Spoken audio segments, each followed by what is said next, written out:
A single father boards a cross-country flight with his 6-year-old daughter. Tired but hopeful, he ends up seated next to a young, silent soldier. A single, whispered phrase from "Here I am alone" shifts his entire world. Mid-flight turbulence mirrors the emotional turbulence between the unlikely seatmates. The soldier opens up about her past, her struggles with reintegration, and the loneliness she feels after deployment. As the flight lands, the father extends an unexpected invitation that could change everything for her and his little girl. But trust doesn't come easily, and neither does healing. The boarding gate buzzed with the usual white noise of rolling suitcases, half-sleeping passengers, and overhead announcements. But for Ethan, the single dad in seat 22B, it felt like everything was happening underwater. His 6-year-old daughter, Lily, clutched a tattered plush bunny in one hand and his fingers in the other. Her small frame leaned into his leg, tired from the early morning rush,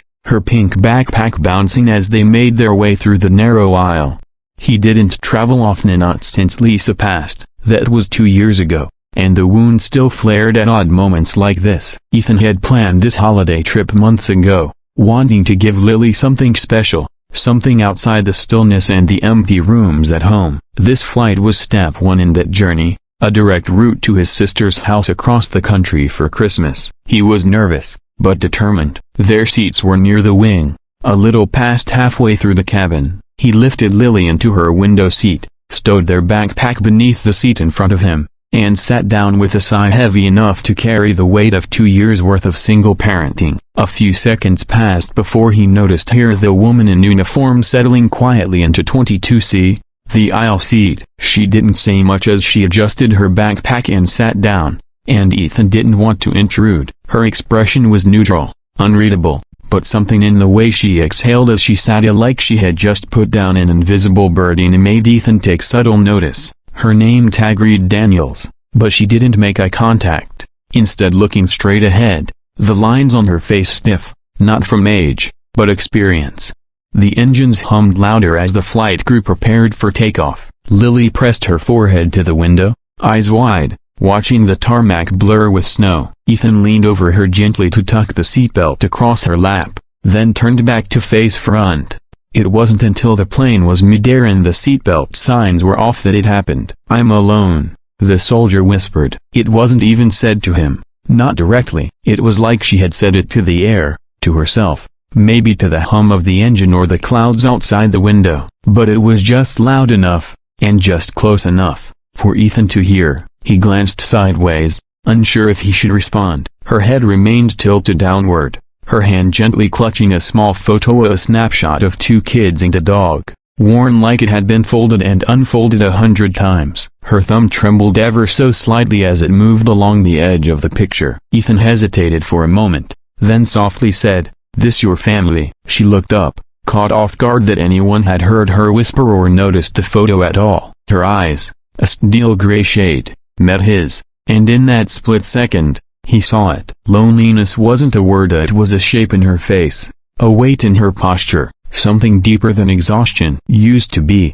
she said, her voice low but stable. Ethan didn't ask anything else right away. He knew too well what used to be could mean. Lily stirred beside him and looked over at the woman. She smiled, the small, fearless smile of children who haven't learned to be afraid of sadness yet. "Are you a hero?" The soldier blinked, then chuckled softly. "I don't know about that. My daddy says soldiers are heroes," Lily said, lifting her bunny up so it looked like it was nodding in agreement. Ethan laughed under his breath. "She gives out titles like candy. You might just have to accept it." The soldier cracked the faintest smile. "All right then," she said. "I'll take it." The conversation paused, natural like a song finding its rest. A few minutes passed, and the drink cart came by. Ethan ordered a juice for Lily and a coffee for himself. When the flight attendant turned to the soldier, she just waved a hand and said, "Water's fine." Ethan could sense she wasn't much for small talk, but something tugged at him to try anyway. "You heading home?" he asked. "No," she said quietly, looking out the window this time. "Coming from home, heading back to base. Got leave for the holidays but didn't work out." "I'm sorry," he said, and meant it. She nodded, accepting the kindness like someone who didn't get much of it. and didn't know what to do with it when she did. "You got anyone meeting you when you land?"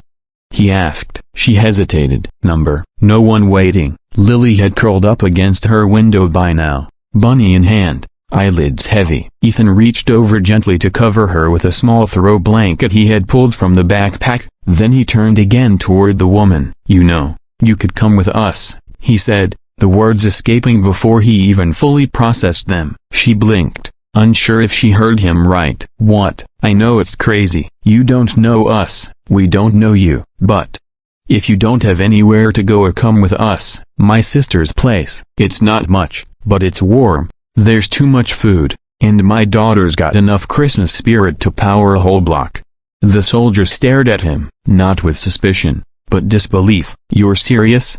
she asked after a beat. Ethan nodded. "Yeah, I mean, it's not a formal invite or anything, just we've got space. You look like someone who could use a good meal and a few people who care." Her hands fidgeted in her lap. The photo, now tucked into her uniform pocket, felt heavier than her Kevlar. She didn't know this man, but somehow, he didn't feel like a stranger. She turned to look at the little girl, now breathing softly against the window, completely at peace. There was something in her trust, a pure and uncomplicated that reminded the soldier of something she hadn't felt in a long time. "I haven't had a real Christmas in years," she said softly. "Well," Ethan said, "that's way too long." She smiled then, fully, and it wasn't a fake one. It was awkward, a little broken at the edges, but real. "Okay," she whispered, "I'll come with you." And just like that, something shifted in the cabin air, not from the engines or altitude, but from something deeper. Something that started when a single dad,